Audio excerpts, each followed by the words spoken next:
Sziasztok, Szó vagyok. Bár megígértem, hogy több unboxing videóm nem lesz, de ez nem is egy igazi unboxing videó lesz. Egy ismerősöm megkért, hogy tuningoljam meg a vadonatúj SRS A2 16-szoros puskáját, és többen kérdezték már tőlem, hogy mutassam meg még egyszer, hogyan lehet kitakarítani a fegyvert, meg darabokra szedni. Ezért ez a videó erről fog szólni. A gépi munka részeit el fogom majd gyorsítani videóvágással, de előtte elmondom, hogy mit fogok csinálni. Igazából most is felsorolom, az lesz a lényege a dolognak, hogy kiveszem a puskát, gyári állapotában, gyári zsírral összerakom és bekronózom, hogy miről építkezünk tovább. Kitakarítom a belső csövet, a dugattyút, újra kenem a dugattyút, ezután meg persze kicserélem a gyári long followerre a tárban, ezután bele fog kerülni a fegyverbe egy 160-as rugó, egy Faceless Snipernek a rugóvezetője, ami csökkenti a rugó rezgését, Faceless Sniper Airhop gumi és Airhop patch, egy Faceless Sniper Spacer, ami a hop-up kamrához kell, hogy ne sérüljön a cső, hogyha valaki esetleg túlhúzná a csavart. Én egyszer megtettem már, és meg is sérült a csövem, de szerencsére javítható volt. Egy Faceless Sniper mousefart, amitől csendesebb lesz a fegyver, és valamennyi FPS-t elveszítünk vele, mondjuk egy ilyen 10-20 FPS, de ez nem veszélyes. Egy SRS súlyozható pisztonfej, vagy piszton. Ezt is megnézzük majd, meg természetesen egy hangtompító, mert ez nagyon fontos kelléke egy SRS-nek. No, kezdjük el!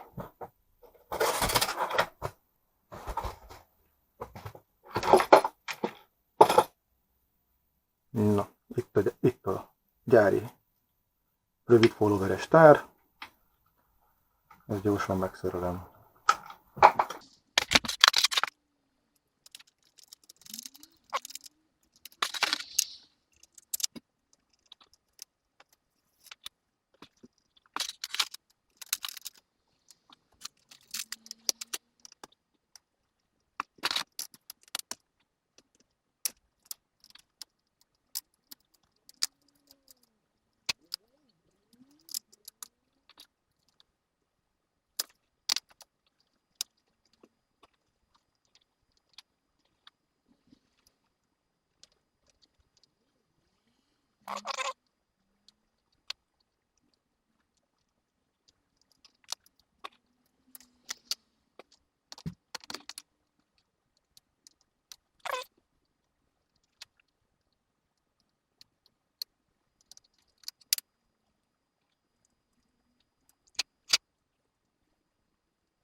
Oké.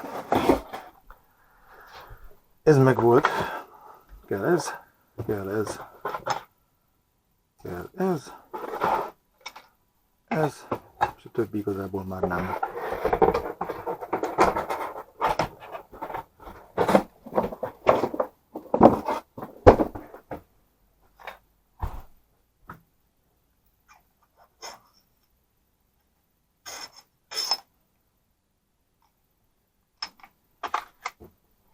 Szóval most bekronózzuk gyári állapotban, gyári eszközökkel.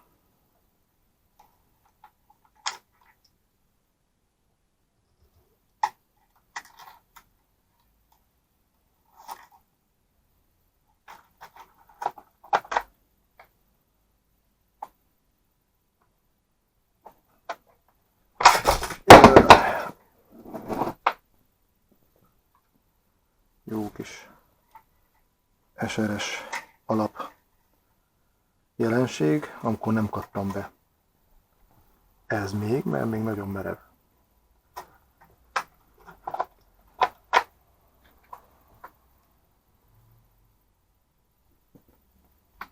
majd befog.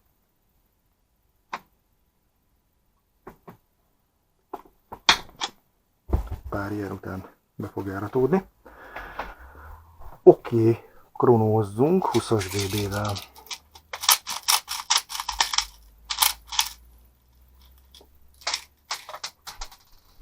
Szökik.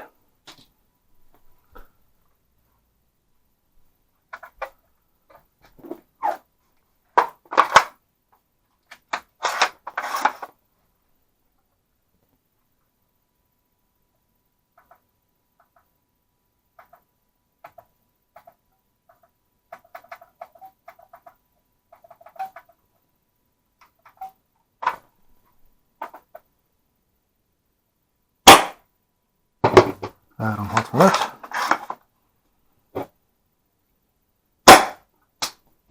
Három 65. Jó. Induljunk ki 365-ből.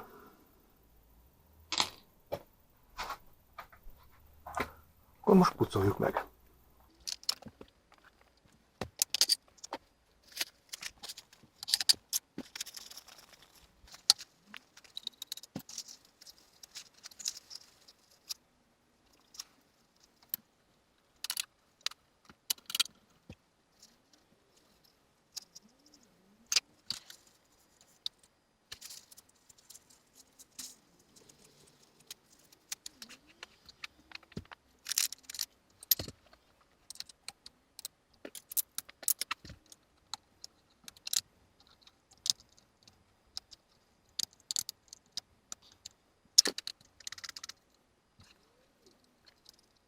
Ezek a két oldalú hopapállításnak a gyári csavarjai, le lehet cserélni kis imbuszokra is, elméletileg sokkal precízebb lenne tőle, gyakorlatilag kis imbusz kulccsal kell utána állítgatni, kinek mi jön be.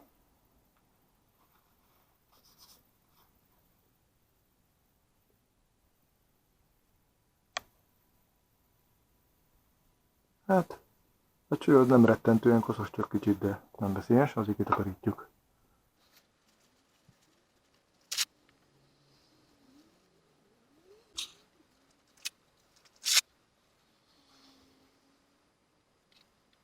Ez Denatural Access.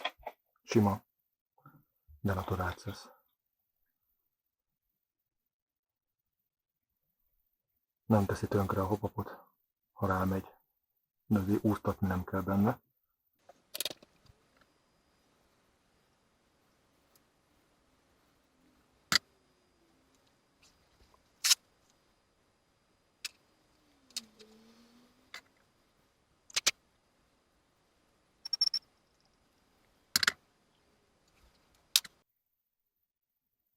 Érdemes ellenőrizni a csövet, világos háttér előtt, hogy van-e benne szennyeződés, vagy akár, nem tudom, beszakadt tógyűrű.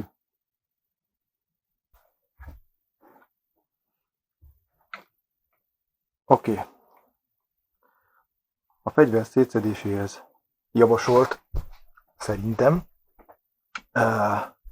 ezek különböző hosszúságú csavarok, és vagy jó memóriátok van, vagy próbálgattok, vagy lehetőleg olyan helyre rakjátok, ahonnan kivettétek. Tehát, hogy ugyanoda kell visszarakni majd. Ugye meglátjátok, mire gondolok.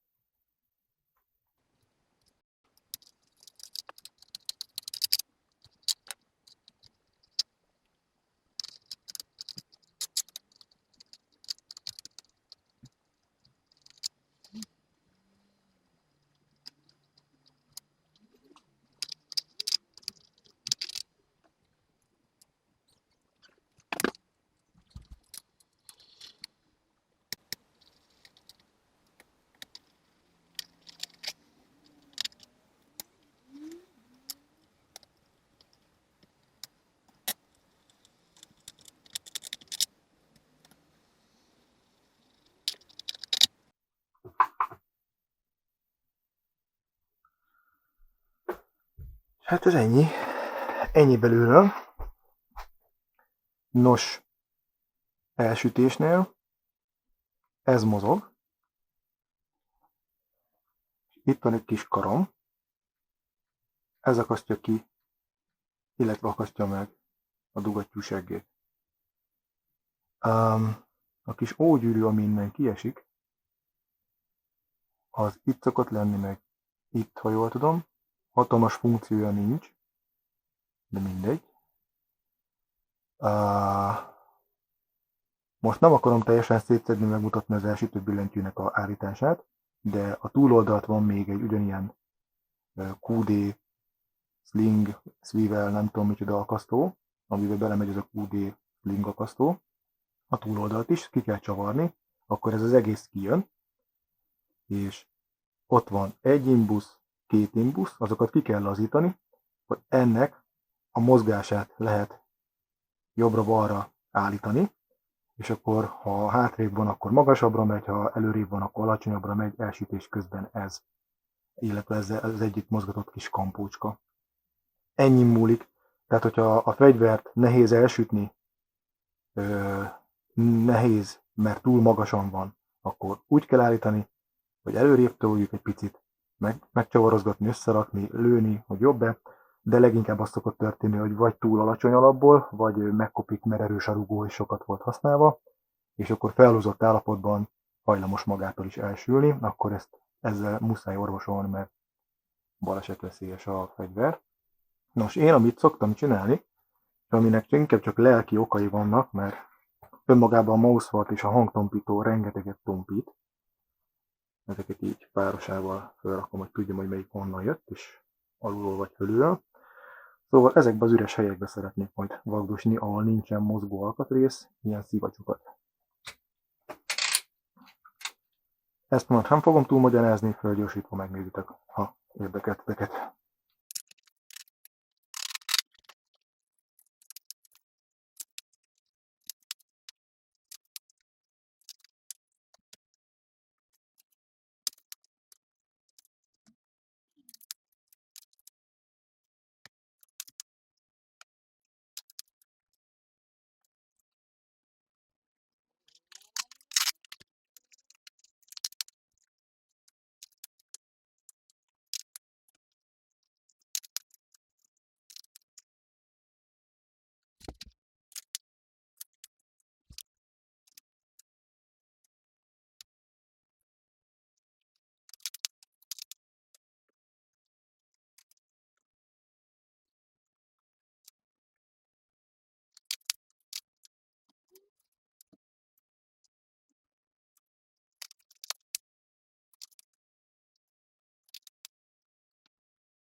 Na,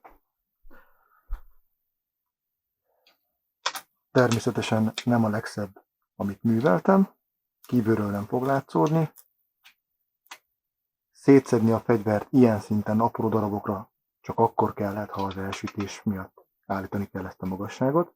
Amúgy nagyjából nem kell szétszedni a fegyvert ennyire, vagy ha elsütő billentyűt akar cserélni az ember, de mindegy.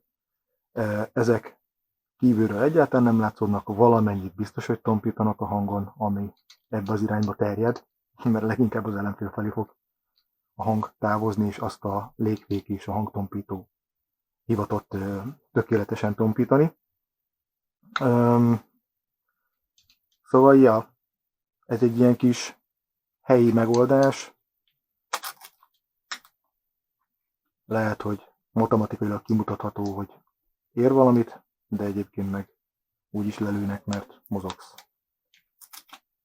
Meg bénán lősz, meg szél fújt, meg minden. Oké. No.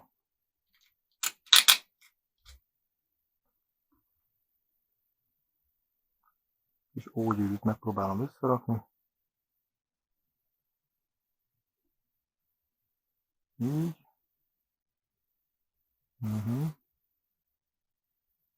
Mindegy, mert a másik innen már le is esett. És nem tudom, hol van. Nem baj, mert olyan sok mindent azért nem csinál. Hát ezen a felén sincs. Mindegy.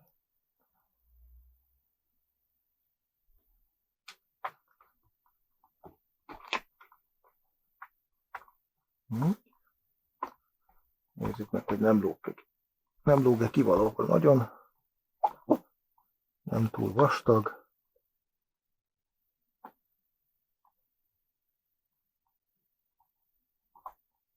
Jó. Tapasztalatom szerint ezt lesz a legnehezebb visszarakni, hogyha nem ezzel kezdem. Mert valahogy úgy becsavarni, hogy nem látod a lyukat, mert eltakarja maga ez a sling akasztó, elég nehéz, és egy kicsit feszül a fegyver, mert rakod össze, és ferdén van valami, hogy minden be fog klappolni a helyére, csak ez nem. Ezt most az elején még megoldjuk.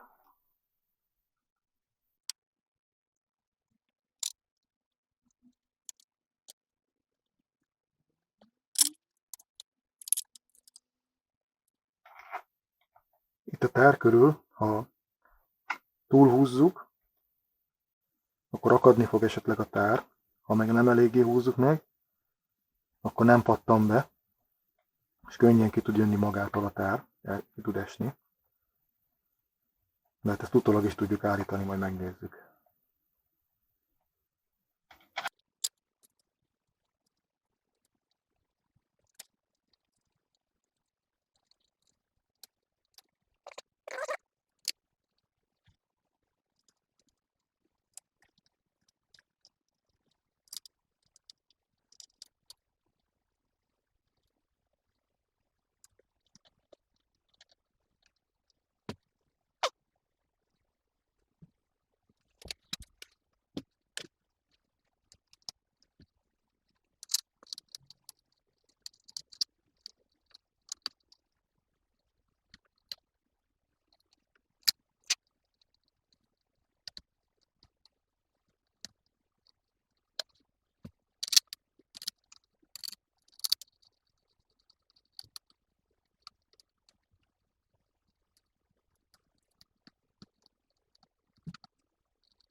Na nézzük meg.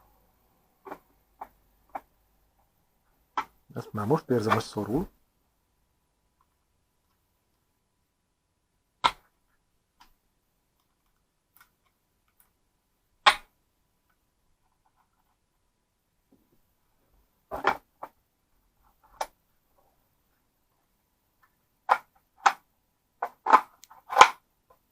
Beakad.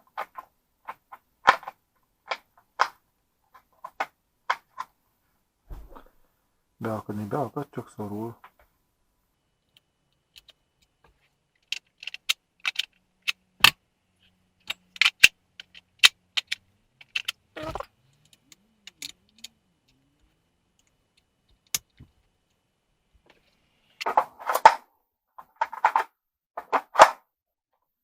Benne marad, kijön. Benne marad, kijön. Jó.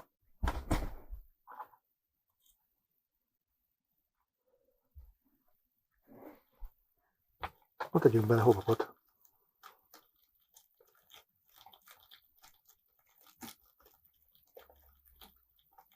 Egy gumi. Egy spészer.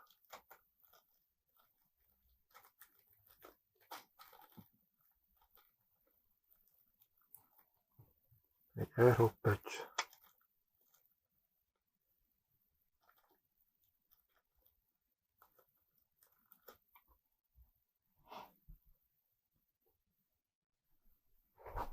Egy kis fény.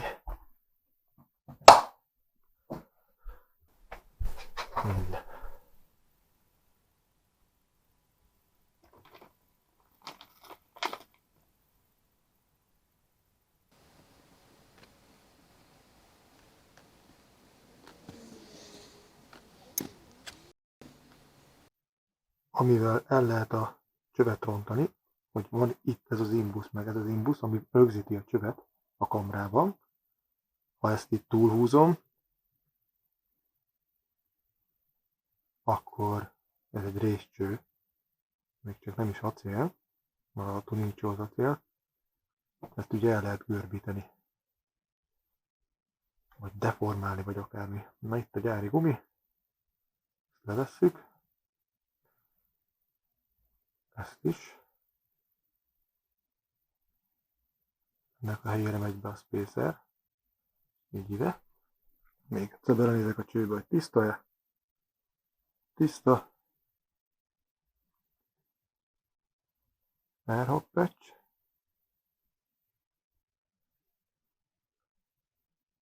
a gumiban van egy csík alul, így van,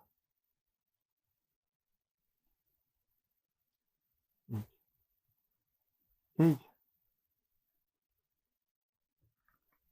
érdemes megnyálazni,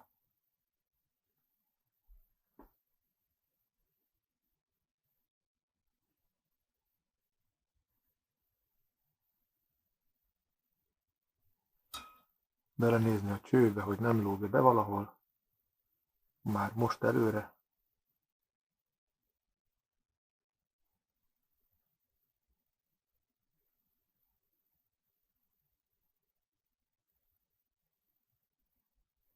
Szerintem ez jó.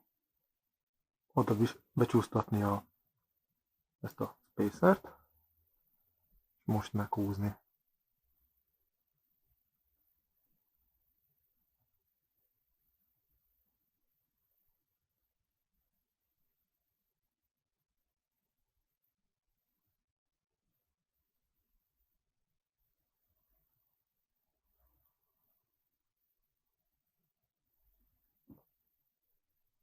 Jó?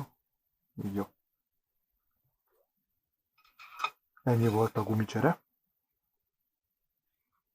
A lyukokat összeigazítani.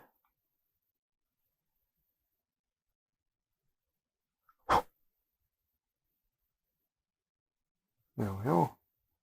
Illetve ennek a meghúzása is. Itt már nem tudunk mit elgörbíteni, vagy megrongálni. És nyugodtan meg lehet húzni.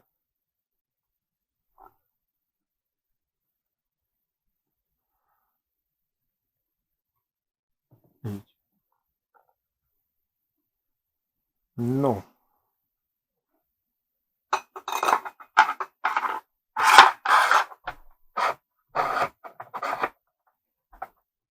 Helyén van.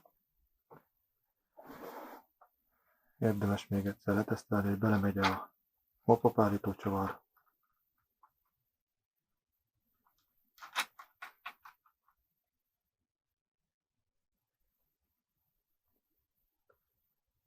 Igen.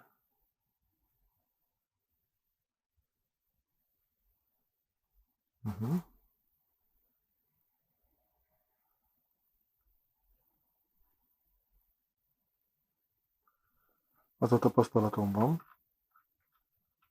hogy ez a két ógyűrű, ez túlzás, vagy egy picit hosszabbnak kell lenni ennek a csavarnak.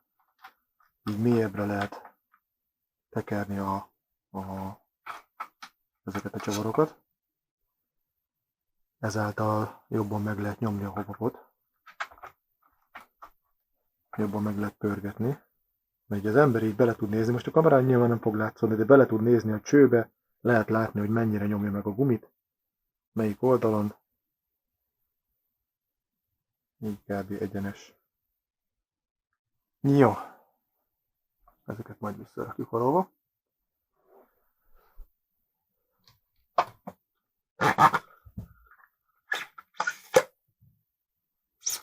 Egy rugóvezető. A rugó. Ez úgy van jól beállítva, ezt lehet így csavargatni. Hogyha rászorítom, akkor ugye összenyomja, ezáltal tehát megvastagítja ezt a szilikon csövet, és a rezgést akkor nyeli el, hogyha hozzáér a rugóhoz, és nem csúszik le ilyen könnyen a rugóvezetőről a rugó. egy picit rászorul, de nem nagyon, mert akkor meg FPS-t veszítünk, mert a rugó sebessége fékeződik.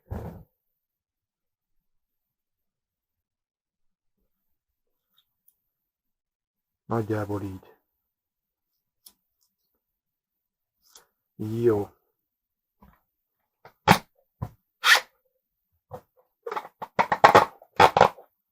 Nyári hangtompító szép szivacsokkal.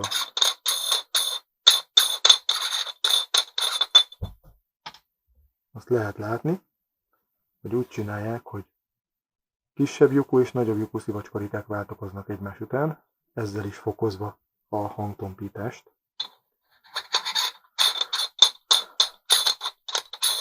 Mert ahol nincs szivacs, vagy nagyobb a lyuk, ott jobban szétterjed a hang, aztán beleakad egy újabb réteg szivacsba, tehát hogy minél egyenletlenebb a felülete, annál jobban tompít.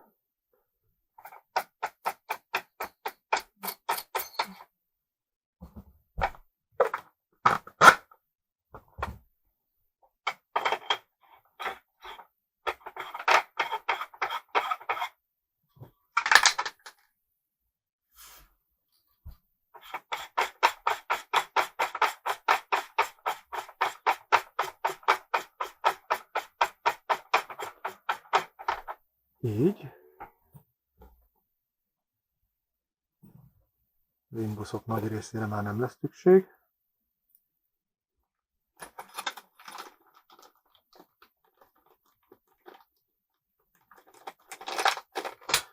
Jó. Ez egy szíjakasztó előre, ugyanis ugye a fegyverem van mind a két oldalt, ez a QD akasztó, ami teljesen jó. Elől, itt is meg itt is van, de ez egy alumínium, vékony alumínium kímod előagy, és nem feltétlenül javasoljuk, hogy csak ebben legyen benne, mert hát ha kipattan akármi, a drága fegyver leesik, érdemes venni hozzá egy kímodos kütyüt, amiben be lehet rakni ugyanezt a sling squeevelt.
Ez is megvan. Következő lépés lesz a legnehezebb része, mégpedig az, hogy rárakjuk a mousefartot a dugattyú vagy a pisztolynak a fejére, vagy hát lecseréljük. Tapasztalatom alapján be van ragasztva. Mindjárt tudom, miről van szó.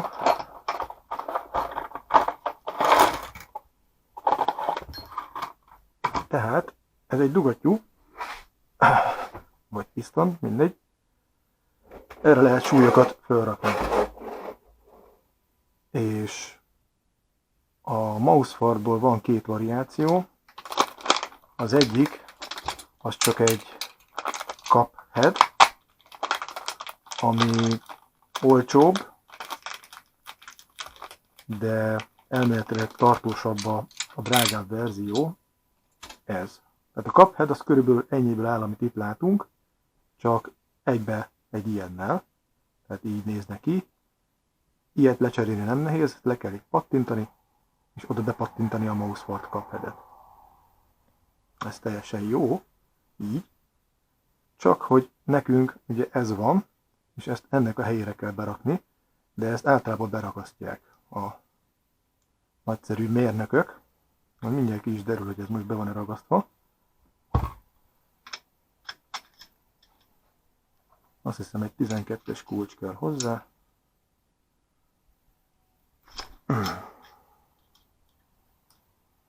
Ha be van ragasztva, akkor meleg kell neki.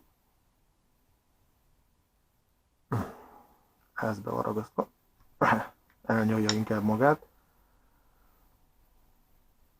Adunk neki egy kis meleget. Ez, ha már lecseréljük egy ilyenre, soha többet nem fog kelleni.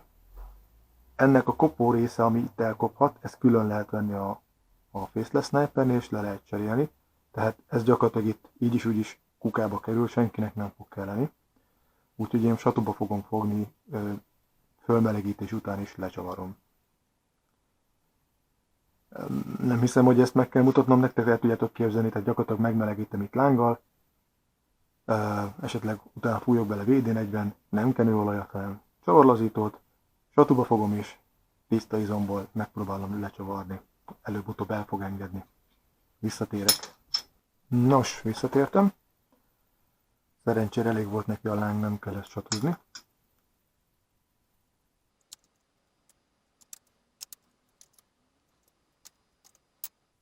De be volt ragasztva ez is.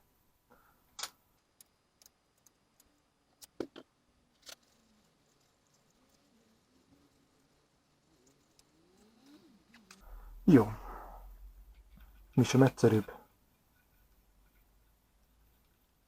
Kész van a mousefart. No, súlyozás. Ez most már nem fog kelleni, ezt így félrerakjuk. Úgy. Szóval, súlyozás. Ha a lényege a következő lenne, a fekete súlyok a nehezebbek, a vörös súlyok a könnyebbek. Alapvetőleg ezt nem fogom végigkamerázni, csak elmondom, miről szól, mert túl hosszú lenne a videó. Le kell csavarni az alját, rárakni a súlyt, visszacsavarni az alját, meghúzni ezzel meg lehet őket húzni.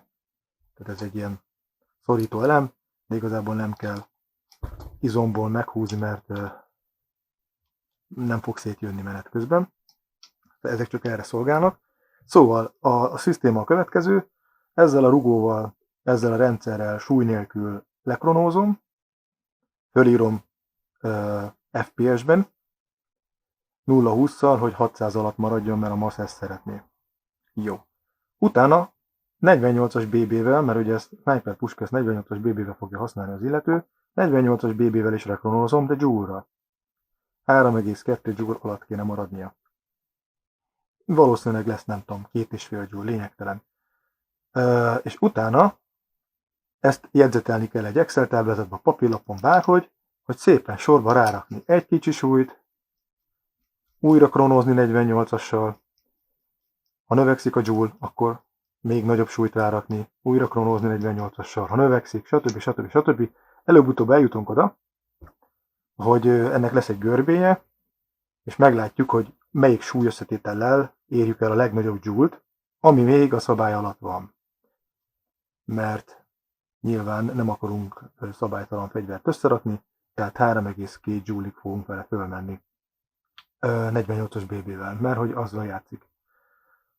Utána max még egyszer rákronozok 20-assal, azokkal a súlyokkal, amivel a lehető legközelebb értem el a 3,2 Joule-t, hogy véletlenül sem menjen a 20-as BB-vel, nem tudom, ilyen 600 fölé, vagy akármicsoda, hogy ne a játékon legyen turpisság. FPS növekedés ettől nem várható, ettől Joule növekedés várható. No, ez egy hosszadalmasabb, kronózós, szerelgetős, jegyzetelős móka lesz, ezt nem fogom rögzíteni, mert ennyibe fog állni, ezt bárki meg tudja csinálni, csak egy kronó kell hozzá, BB, toll, papír, meg idő. Visszatérek. No, itt vagyok. Gyakorlatilag 100 darab 48-as BB-t kellett előböldözgetnem és végigpróbálgatnom majdnem minden súlyvariációt, talán egy kivételével az összesen végigmentem. Szépen emelkedett a Joule, aztán tetőzött, majd nagyon piciket, tizedeket ment följebb, és végül elkezdett csökkenni. Ez 5-17 FPS volt 0-20-szal, Most besúlyozva már 547 0,20-szal, viszont Joule-ban 2,49 Joule-ról fölment 3,2-re. És ez lett a setup vége. 3 nehéz súly van rajta, beolajozva. Most már csak egy scope kell rá, meg gyakorlás, és mehet a játék. Persze a hop-up gumit nagyjából lőttem csak be, nincs akkora lőtávom, hogy én ezt rendesen be tudjam lőni, de ez már majd a tulajdonosának a munkája lesz. Ezen kívül, aki még SRS-ben szeretne valamit csinálni, a hop-up cserénél láthattátok, hogy a csövet hogy veszem ki. Annyiból állna a csőcsere is, tehát ki lehetne cserélni gyári csövét tuning csőre. Megosztanak a vélemények. Én a Esgerinek a véleményét pártolom, miszerint a gyári csővel is nagyon szépen lő, és annyit nem dob rá egy tuning cső, de akinek van rá pénze és szeretné maximalizálni, akkor vegyen bele tuning csövet. A kamrát ki lehet cserélni gyors kamrára, max kamra, meg fast, hop, meg ilyenekre, és akkor nem két oldalról kell állítgatni ezekkel a kis tekergetésekkel, vagy imbusszal, hanem hagyományos módszerrel az ember fölhúzza, és itt lesz egy tekerő is, egy tárcsa, és azzal állítja. Lehet vásárolni spéci elsütő billentyűt. Mit lehet még hozzávenni? Nyilván a optikai kiegészítők, mint a bipod, monopod társait, de ennyit, amennyit beleraktam, ezzel már nagyon-nagyon szépen fog muzsikálni a műszer, és halkan. Az a lényeg, hogy halkan. Le lehet cserélni természetesen ezt is, akinek nem tetszik a biliárdgolyó markolat, tehát le lehet cserélni bármire, de ezek már egyéni kérdések. Ha tetszett, akkor iratkozzatok fel, dobjatok egy lájkot, ha kérdésetek van, kérdezzetek is, megpróbálok rá válaszolni. Sziasztok!